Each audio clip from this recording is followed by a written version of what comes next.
Shell's new book, The Power to Change. It's at the very opening of his book.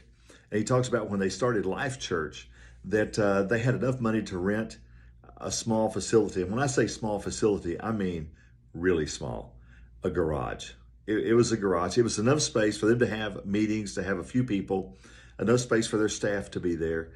And so they rented it. He said it was somewhere between the office and the Bates Motel. So it wasn't much to look at, and it wasn't all that nice, but it's what they could afford, and they felt like that's how God was leading them. Well, it had a parking lot with it, of course, because it was a garage. And so there was a driveway, and it also had kind of a parking lot with it. Well, as Craig and the other pastor were in the middle of the week were there working, what were they working on? Oh, they were probably parsing Greek verbs and maybe reading God's word and spending time in prayer and I don't know, drinking coffee. But they were there during the week.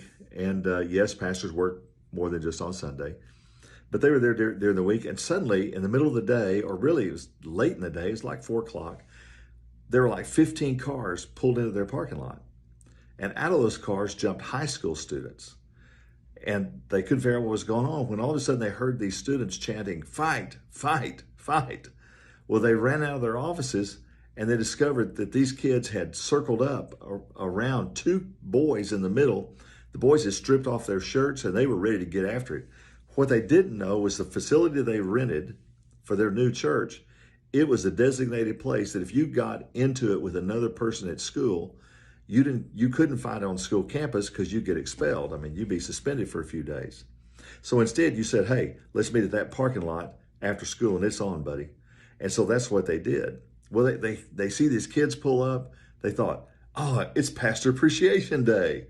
And they realized no one really appreciated them yet. And so that wasn't it. So they ran outside. When they ran outside, they heard that cheering of "Fight, fight." Man, they started to join in. Kind of, it was almost just, really was contagious. And they realized, no, we can't do that. We're ministers of the gospel. And so instead of yelling "Fight, fight," they yelled "Break it up." Why did they do that? He asked the question of himself, why did I do that? I mean, I love to see a good fight. So why did he do that? Well, he did it because you do what you do because of what you think, what you think of you. You do what you do because of what you think of you. You see, it would have been easy just to keep yelling "Fight, fight," but he knew he was a minister of peace. He was a minister of the gospel of Jesus Christ. And you just don't do that. You try to bring peace.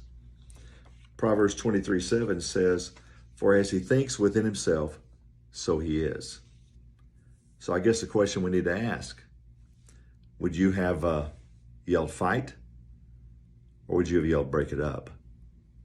Might say a lot about you. Man, God bless you. Pray you have a great Thursday and a great weekend. If you enjoyed this today, share it with somebody, would you? Man, make it a great Thursday.